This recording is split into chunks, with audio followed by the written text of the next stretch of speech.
Hi, and welcome to the Stress Less Summit. I'm your host, Eleni Vardaki, and I'm organizing this summit because it bothers me when I see young girls and women stressing out so much when there is a better way. So I brought together experts from all over the world who care about this issue to share their specialist advice and insights with you. And today I've got Dr. Katerina Vasilaki, who's going to be talking about healthy eating to help with study stress. Katerina is a registered dietitian and nutritionist, and she's the founder of the Mediterranean Dietitian website. She has more than 10 years of academic and scientific experience with nutrition. And she also has something really special for you guys. So make sure to stay tuned until the end of this conversation to find out what that is. Katerina, thank you so much for taking the time to do this interview. Thank you so much, Eleni, for inviting me. It is a great idea, and I'm really looking forward to talking about nutrition and stress. And I'm looking forward to you sharing your insights with the audience because it's so valuable and it's something that really can have an impact on reducing their stress. And before we go into that, I'd like you to introduce yourself a bit in your story. How did you get passionate about nutrition? How did you, enter this world of work? Well, the truth is I always liked hospitals, believe it or not. So I knew I wanted to do something medical, and I started at school with this kind of plan.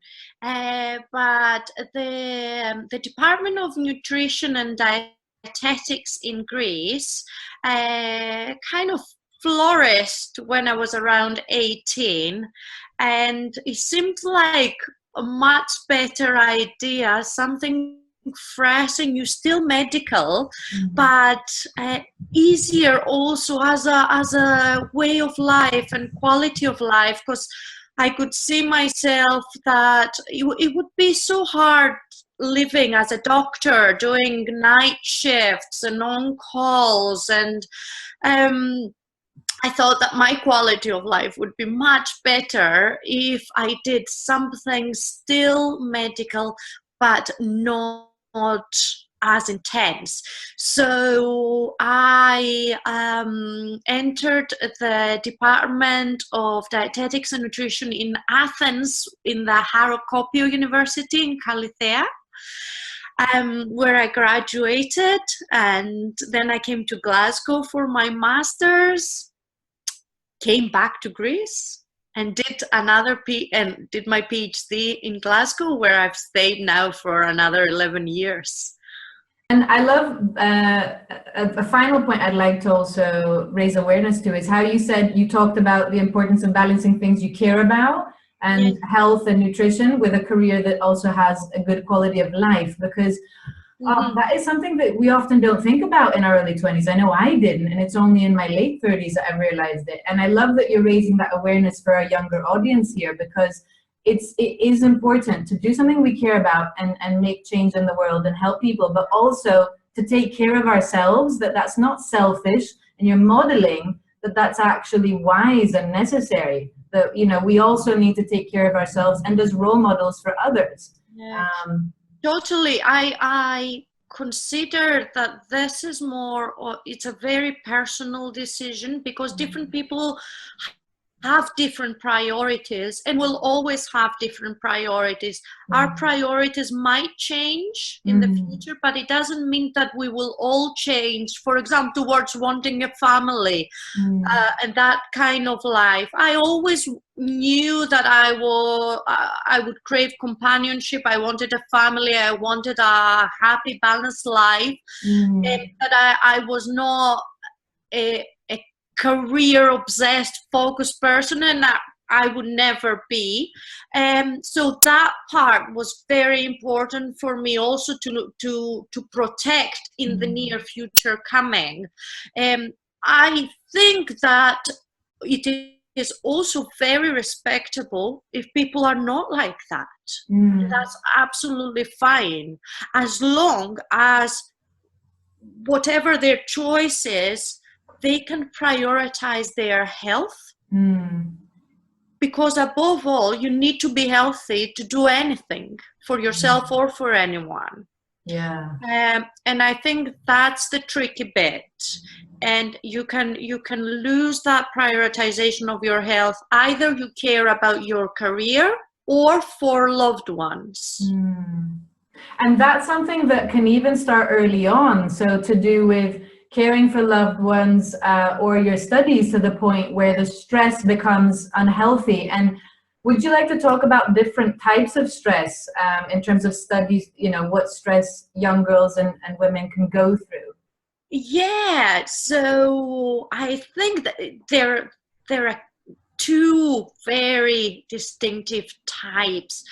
The first one is like the acute. You have an exam, you see a boy or a girl you like, you, I don't know, get shouted at by your teacher, and you just feel this rush and this kind of more the heartbeat, the breathing a little bit faster, but it lasts only for the moment. It lasts just for the exam time, and then it's all gone. Now, all these mechanisms in our body were developed to protect us from dying, because when we used to live in the caves, we had to have a mechanism to alert us very fast when there was danger. So, for example, a bear would come out of the bushes to attack us. We would have to get this rush, get the blood flowing, get the blood to our muscles, so we would just run away fast and be safe and save our lives. Unfortunately, these mechanisms now have stayed for situations that are not so dramatic, but maybe they're still related to a kind of a future. So yeah, maybe we think that, oh, if I fail this exam, I will not have a future, and then it becomes dramatic for us. There's a kind of way of thinking behind it that has a lot to do with how these things are triggered. The other stress, I would call it more of a kind of an anxiety disorder. It's a disorder, it's an illness, and it stays there. It messes up with your life. It's long term. It doesn't go even if you're trying to relax. It doesn't go if you're trying to do something that used to be a pleasure. You're still, and it doesn't go even if there's no danger there. What happens there is just a chemical imbalance. And people tend to think that mental illness means that, you're mental, or, it's you're crazy. And if you go and see a psychologist or a psychiatrist, oh, there's something wrong with you. But please, we have to remember that these things are as physical as other illnesses, because they have to do with chemical imbalances in our brain. It's just that these ones need a doctor and sometimes pharmacological support with medication in order to be treated and not to cause more chronic damage if they left untreated. So how can someone know, because it sounds like you're describing the physical symptoms of stress in different degrees, and that you've got more general stress and more kind of pathological stress, and how can someone know when to come to you or a nutritionist to help with, for example, how to make changes in their diet to reduce a more general stress, versus to go to someone who's a psychologist or a psychiatrist or a team if it's more severe? Like, how can they, are there patterns in the physical symptoms or in the behaviors that can help them decide who can It's help not a them? very easy question because it's quite hard for each individual to come to the decision that actually I need help. Yeah. But when they're ready and they come to that decision, that's more than 50% of their problem solved, because they're ready to face it and do something about it. So it's actually quite important to come to that decision fast enough in order to get help. What I would say is, for serious stress, the nutritionist or the dietitian is not the first person to go. You need proper support, and the signs and symptoms of that, maybe I'm not, as a nutritionist dietitian, I'm not the most expert to describe, but what I would say is you are suffering. It is suffering. It is proper suffering. Maybe people around you cannot see a thing because you haven't broken your leg. So for people to see that, yes, you cannot walk because you're in pain because your leg is broken, but it is proper suffering, and there are things to be done about it once you decide that, yeah, I need some help.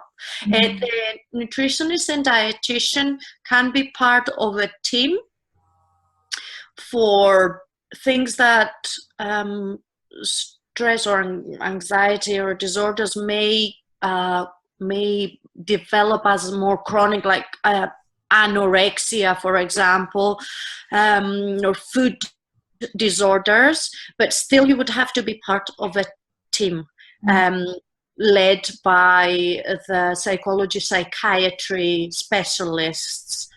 Yeah. And something else that is interesting as well that we could touch on is study stress, or especially exam stress, sometimes manifests itself in physical symptoms like an upset stomach, which can also then in itself cause stress, because it's like, gosh, I have to be in this exam. It's a 2-hour exam, or and then if you have an upset stomach, then there's extra worries on top of that, because you can use all the time to focus on your studies and your stomach's hurting. And so could that be something well, that's very much related to all that hormone release that I was giving the example with a bear. So how that works is our body says at the time, okay, I need to empty out all my debris, let's call it like that, in order to be able to be fast enough and run. Maybe also the animal would stop and smell. Right. So and then you would be safe, because you would be able to run. Unfortunately, at an exam time where there's no bear, wanting to run to the toilet is not the best thing. Yeah.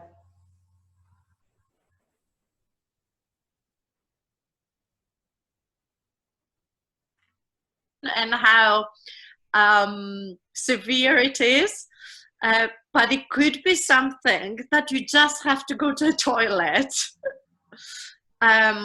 Is there anything people can do with their diet I would say just don't try any new foods or food, so things that maybe you're not accustomed to. Don't go and try different cuisine just the night before you have an exam.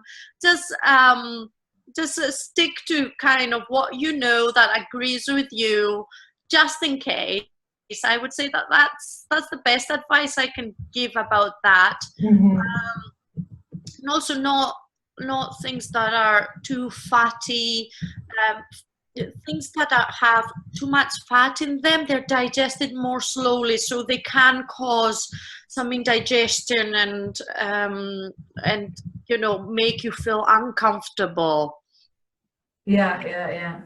And I know that I'd also like us to talk about what tips you have for young women who are feeling stressed and how often sometimes we can turn to chocolate. I know I did, like when I was in my final year of high school and we had these exams called the IB diploma, International Baccalaureate Diploma exams.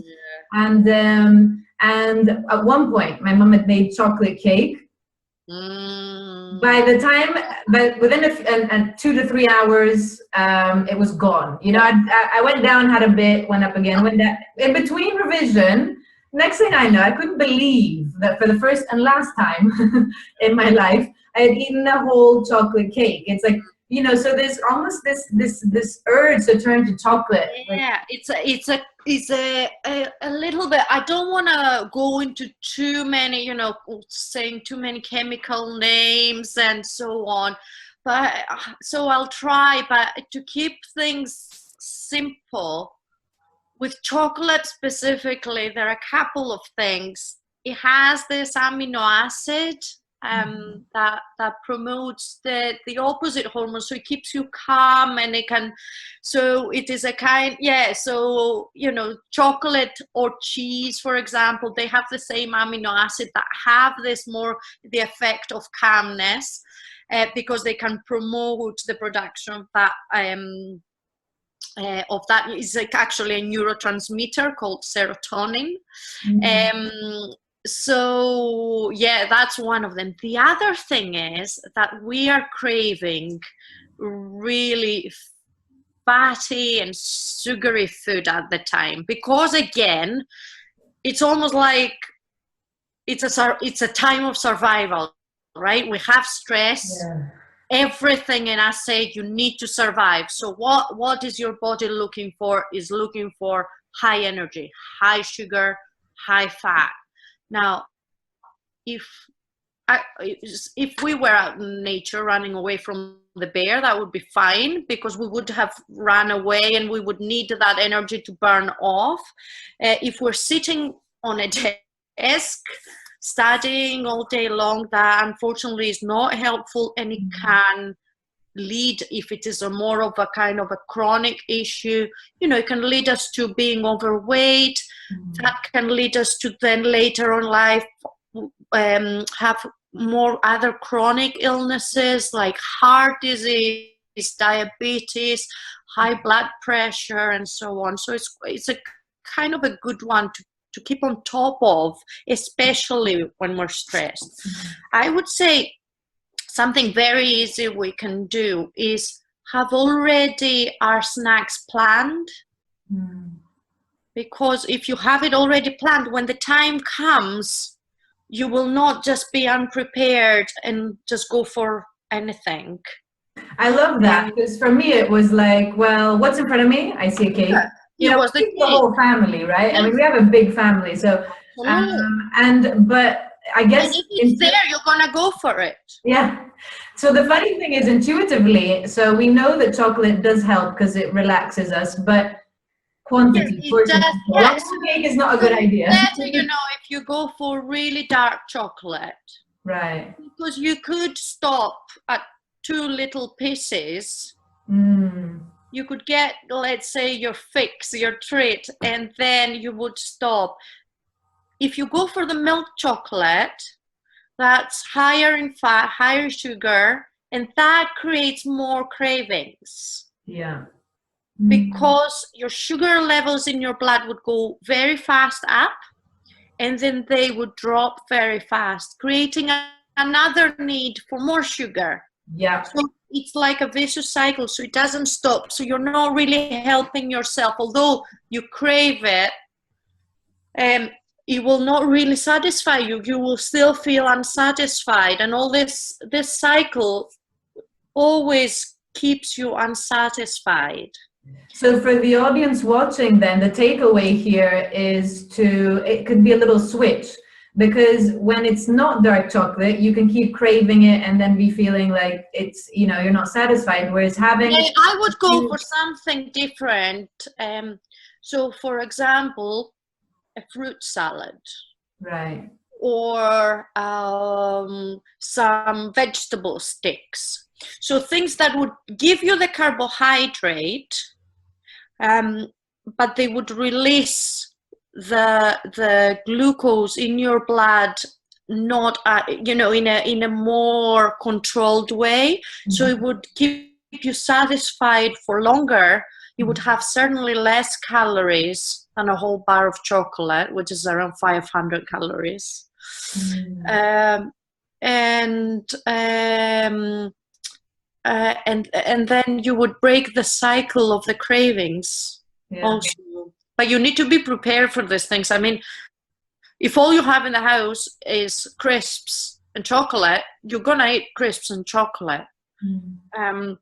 So first advice, I would say, try not to buy these things, because if they're available, intuitively your body is going to go for whatever has the higher amount of energy at that time, because you feel very vulnerable, so automatically you'll just go for that. So not to have it, and then prepare ahead things you can actually grab that are more healthy for you. And so where can people get this information then of what they can buy to prepare, or some examples? Do you have any examples that you could share? Yeah, so what I have done is I have put together a guide, and it's an e-guide, and we'll give people the link where they can download it. It's completely free. And they will get all this information. I have put a list of snacks and meals and things that would be more beneficial for them at these times, and also a kind of a sample of what a kind of a healthy day would be, just to give an example of how they can implement these things in their lives. Wow, that's perfect, because then it's literally something they can start doing tomorrow, now. It's not something you have to wait and say one day when I decide or when I have time. Well, it's here ready for you. You just need to, to download it, to look at it, and to then start applying it.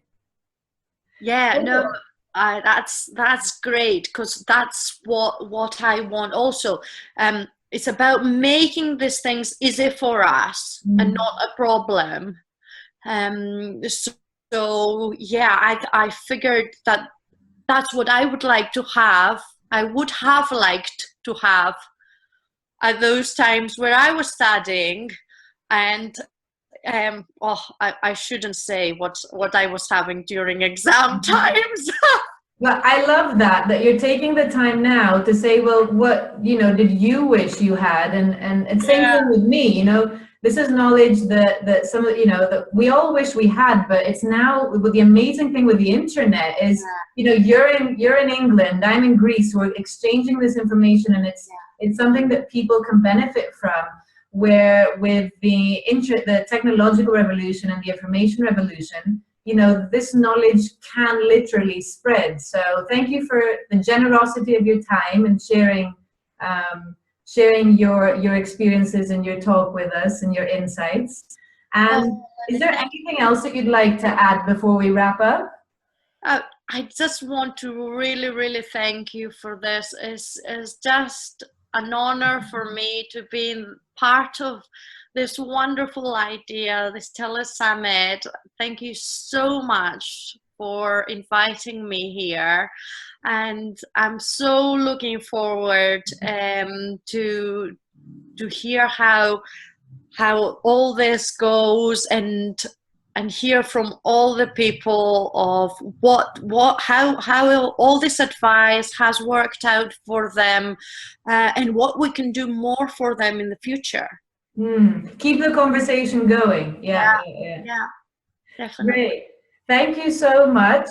And to all of you who are watching this, thank you for taking this time to learn and invest in your own personal growth, which is basically what we're doing here.